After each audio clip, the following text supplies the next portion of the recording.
वंदे मातरम दोस्तों, स्वागत है आप लोग का ग्रामीण कोचिंग में। तो आज हम लोग बात करेंगे इंटीजर पूर्णांक। इससे पिछले वीडियो में हम लोग बात कर लिए नंबर सिस्टम क्या होता है, नेचुरल नंबर क्या होता है और होल नंबर क्या होता है। दोस्तों अगर वो वीडियो आप लोग नहीं देखे होंगे तो जाके जरूर देखिएगा। वो चीज़ देखेंगे तो आप लोगों को अच्छे से समझ में आएगा। दोस्तों फिर भी आप लोग को अच्छे से समझ में आएगा। दोस्तों देखिए पूर्णांक क्या होता है। तो इससे पहले एक छोटी सी कहानी सुनिए। इन लोग की कहानी शुरू से कहाँ हुई, आखिर में क्या नेचुरल नंबर है, क्या नंबर सिस्टम है, सुनिए की कहानी सुनिए। दोस्तों नंबर सिस्टम क्या कहता है, तो यह सभी प्रकार के संख्याओं को एक सिस्टमेटिक ढंग से रखता है। इसका नाम दोस्तों नंबर सिस्टम। मतलब सिस्टम क्या, उसको सही तौर तरीके पे जो जिसका स्थान है उसको वहाँ पे दोस्तों रखता है। यह दोस्तों काम करता है हमारा सिस्टम जो हमारा मैथ में नंबर सिस्टम है। दोस्तों नंबर सिस्टम जो दोस्तों यह एक परिवार है और इसका जो दोस्तों पहला सदस्य है दोस्तों यह है नेचुरल नंबर। दोस्तों यह इससे पूछता है तू क्या है, दोस्तों यह बोलता है कि मैं सिर्फ धनात्मक संख्याएं लूंगा, 1 से लेके अनंत तक के धनात्मक संख्याएं पूरा मेरा। तो नंबर सिस्टम जब नेचुरल नंबर से पूछता है तो ऐसे कहता है कि 1 से लेके अनंत तक जितने भी धनात्मक संख्याएं हैं सब मेरा। तो दोस्तों कहता है ठीक है, लेकिन दोस्तों जीरो छूट जाता है। ये कहता है हम जीरो को नहीं लेंगे, हम जीरो मतलब कुछ नहीं मानते हैं। दोस्तों ये गुस्सा आ जाता है नंबर सिस्टम, कहता है तू जीरो को नहीं लेगा, क्यों नहीं लेगा। तो ये कहता है हम नहीं लेंगे, आप क्या करेंगे। दोस्तों मान लीजिए जब सिस्टम है उसको कैसे मैनेज करना पड़ेगा। तो दोस्तों नेचुरल नंबर दोस्तों जीरो को छोड़ देता है। मतलब 1 से लेके अनंत तक के प्राकृतिक संख्याओं को क्या कहते हैं, प्राकृतिक संख्याएं कहते हैं। 1 से लेकर अनंत तक की संख्याएं को प्राकृतिक संख्याएं कहते हैं, जो दोस्तों जीरो को छोड़ देता है। अब दोस्तों ये बेचारा रोने लगता है, अब इसे कोई छोड़ दिया है। दोस्तों ये भी इन लोगों के साथ होता तो कितना मजा आता है। तो अगर हम अपने परिवार के साथ हम दोस्तों मजा आता था, लेकिन अगर हम अपने परिवार से बिछड़ जाते हैं दोस्तों मजा नहीं आता है। दोस्तों ये दोस्तों रोने लगता है। तो फिर दोस्तों नंबर सिस्टम है दोस्तों, इसको तो मैनेज करना ही है। अब दोस्तों यह बुलाता है होल नंबर को, पता है चुट्टा जरा होल नंबर तू किसको लेगा। दोस्तों ये कहता है जैसा आप कहिए, तो ये कहता है तू होल नंबर तू जीरो को अपने साथ शामिल कर, और उस चुट्टा को जो हमारा बात नहीं माना, जो तन मना कर दिया है, नेचुरल नंबर को भी अपने साथ शामिल कर, दोनों को शामिल कर। देखते हैं तब वो क्या करता है। तो दोस्तों होल नंबर में जीरो और सभी धनात्मक प्राकृतिक संख्याओं को शामिल कर लिया गया है। दोस्तों अब यह खुश हो जाता है, क्यों, क्योंकि इसको इसका परिवार मिल गया है।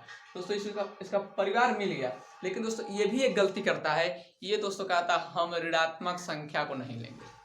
हम इन लोग का परिवार मिला दिए, बहुत कुछ कर दिए, हम ऋणात्मक संख्याओं को नहीं लेंगे।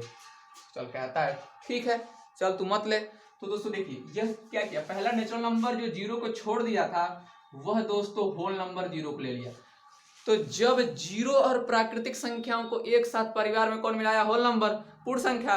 तो पूर्ण संख्या उसे कहते हैं जो जीरो और प्राकृतिक संख्या को एक साथ रखे, मतलब मिला दे, उसे क्या कहते हैं, होल नंबर, पूर्ण संख्या। अब दोस्तों बात आता है इंटीजर का। तो दोस्तों होल नंबर ने एक गलती की, ये बोला कि हम माइनस वाले संख्या को नहीं लेंगे। हम लोग फालतू लोग नहीं लेते हैं जो ऋणी होते हैं, हमको खाली धनवान चाहिए। वो तो आपके कहने में हम जीरो को शामिल करें, वरना हम तो जीरो को पूछते भी नहीं। दोस्तों का सिस्टम कहता चलो ठीक है कोई बात नहीं।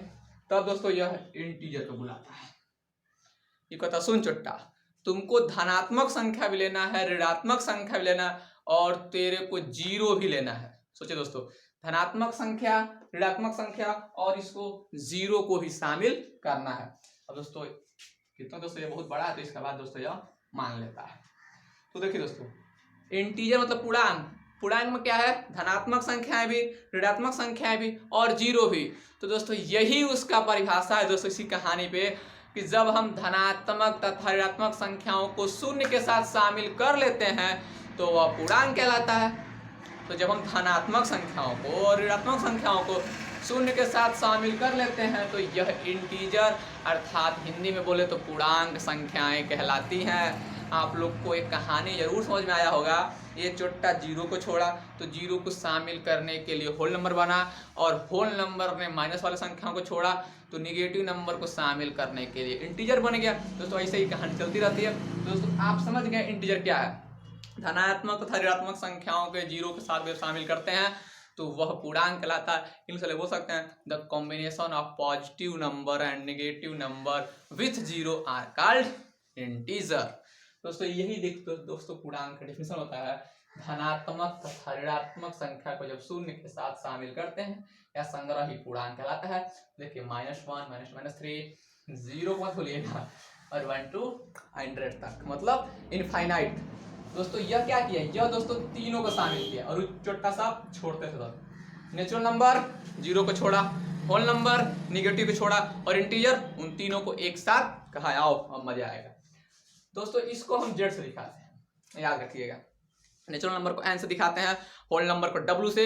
और दोस्तों आप सोचेंगे कि इंटीजर को तो आई से दिखाना चाहिए, लेकिन दोस्तों नहीं, आई से इंटीजर होता है लेकिन हम लोग आई से इंटीजर को नहीं दिखाते हैं, हम लोग दिखाते हैं दोस्तों जेड से। दोस्तों जेड एक जर्मन शब्द है जो दोस्तों जहलीन से लिया गया है, जहलीन। और जहलीन मतलब दोस्तों होता है गिनना, जहलीन मतलब होता है गिनना। और इसी जहलीन के जब जहल पर से काट देंगे दोस्तों, जहल मतलब होता है संख्या, मतलब संख्याओं को गिनना ही क्या कहलाता है, जहलीन कहलाता है। और जहलीन से जेड से लिया गया है, क्यों, क्योंकि जेड धनात्मक को भी लेता है, ऋणात्मक को भी लेता है और शून्य को भी लेता है। दोस्तों आप सभी क्वेश्चन पूछ दे कि जेड कहाँ से लिया, तो जेड एक जर्मन शब्द है जो जहलीन से लिया गया और जहलीन का अंत होता है गिनना। दोस्तों अब आइए, ये कितने प्रकार के होते हैं, कितने प्रकार होते हैं। अब दोस्तों अगर हम बोले प्राकृतिक संख्या कितने प्रकार होते हैं, इंग्लिश में तो खाली धनात्मक होता है, धनात्मक, ठीक है। तो होल नंबर तो शून्य होता है और धनात्मक। लेकिन दोस्तों ये होते हैं 3 प्रकार के पूर्णांक, 3 प्रकार के होते हैं। एक तो देखिए कुछ नहीं, एक तो धनात्मक है, एक तो ऋणात्मक है और एक शून्य है। तो धनात्मक पूर्णांक, शून्य पूर्णांक और ऋणात्मक पूर्णांक, याद रखिएगा यही 3 पूर्णांक होते हैं। अरे जिन तीनों को आपस में शामिल करते हैं वही तीनों इनके प्रकार कहलाते हैं दोस्तों, धनात्मक पूर्णांक, शून्य पूर्णांक और ऋणात्मक पूर्णांक। कोई पूछते 2-4 एग्जाम्पल बताओ तो धनात्मक पूर्णांक का। दोस्तों केवल धनात्मक 1 2 3 4 5 6 कुछ भी दोस्तों धनात्मक मूल्य लाख करोड़ कोई दिक्कत नहीं है। शून्य पूर्णांक का, तो शून्य पूर्णांक दोस्तों केवल एक एग्जाम्पल, ओनली शून्य, ओनली 0 दोस्तों, शून्य पूर्णांक बस 0। ऋणात्मक पूर्णांक तो -1 -2 -100 -1,00,000 -10 करोड़ दोस्तों, जहां तक जाइए तहां तक क्या है, सब माइनस पूर्णांक संख्याएं हैं। आप लोग समझ गए। तो आइए अब कुछ और बात करते हैं दोस्तों। इसको हम एक तरीके और से समझ सकते हैं, संख्या रेखा पे दोस्तों, संख्या रेखा पे, संख्या रेखा पे दोस्तों, संख्या रेखा के बीचों बीच में हम लोग 0 को शामिल करते हैं। 0 के दाईं ओर संख्याएं होती हैं धनात्मक, बाईं ओर दोस्तों होती हैं ऋणात्मक। तो देखिए दोस्तों, अगर आप 0 के दाएं साइड चलेंगे तो केवल आप प्राकृतिक संख्याओं को लेंगे, मतलब n से। बाईं ओर चलेंगे तो आप केवल निगेटिव नंबर को लेंगे, निगेटिव नंबर। और दोस्तों अगर सबको लेंगे तो आप 0 को भी लेंगे। तो क्या कहते हैं, अगर एक हम बोरा लिए हैं, उस बोरा में हम पहले दाएं चलते हैं फिर बाएं चलते हैं, धनात्मक भर लिए, ऋणात्मक भर लिए, अब बचा 0। 0 को अगर हम लोग बोरा भर लिए तो हम लोग का बोरा क्या कहलाता है, वो बोरा हम लोग का पूर्णांक कहलाता है। वो पूर्णांक उस वाले बोरा में सब कुछ को ठूस ठूस के भरा गया है, चाहे 0 हो, चाहे धनात्मक हो, चाहे ऋणात्मक हो। दोस्तों आई होप आप लोग समझ होंगे। अब छोटे से आप लोग को बातें बता के इस क्लास को खत्म करते हैं। देखिए दोस्तों, सबसे छोटी धनात्मक संख्या, तो दोस्तों सबसे छोटी धनात्मक संख्या 1 होगा, माइनस मतलब सबसे छोटी ऋणात्मक संख्या, तो दोस्तों ये इनफाइनाइट होता है ऋणात्मक में, याद रखिएगा इनफाइनाइट। -1 मत कहिएगा कि सबसे छोटी ऋणात्मक संख्या -1। दोस्तों जो संख्या -1 में सबसे छोटी होती है, मतलब जो संख्या माइनस में सबसे छोटी होती है, रियल में वही सबसे बड़ी होती है, याद रखिएगा दोस्तों। जैसे कि आपको हम बोल दें -2 और -2000 में दोस्तों कौन बड़ा है, तो अगर आगे माइनस लगा है तो -2 बड़ा है, और अगर दोस्तों कुछ नहीं लगा है धनात्मक है तो 2000। तो बताइए क्या -1 सबसे छोटी होगी, -1 सबसे बड़ी होगी। तो क्वेश्चन पूछ देगा सबसे बड़ी ऋणात्मक संख्या, सबसे बड़ी ऋणात्मक संख्या -1, और सबसे बड़ी धनात्मक संख्या, सबसे बड़ी धनात्मक संख्या क्या है दोस्तों, इनफाइनाइट।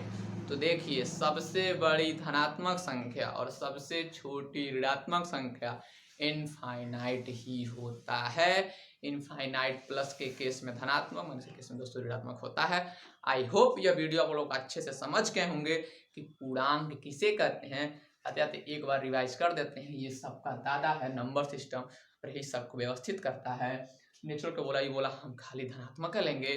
कहा ठीक है, जीरो छूट गया, जीरो को शामिल करने के लिए होल नंबर को लाया, होल नंबर ने ऋणात्मक को छोड़ दिया, तो ऋणात्मक को शामिल करने के लिए इन्होंने इंटीजर लाया। अब छोटा इंटीजर भी बहुत कुछ छोड़ता है, कहता हूँ ये सब छोड़ रहा है तो हम नहीं छोड़ेंगे, ये सब छोड़ देता है। उसको हम बात करेंगे अगली वीडियो में कि ये क्या छोड़ता है, तो इसको क्या लाता है, तो क्या बनता है। दोस्तों मिलेंगे अगली वीडियो में। तो दोस्तों जय हिंद, वंदे मातरम। कोरोना काल में आप लोग अच्छे से रहिएगा।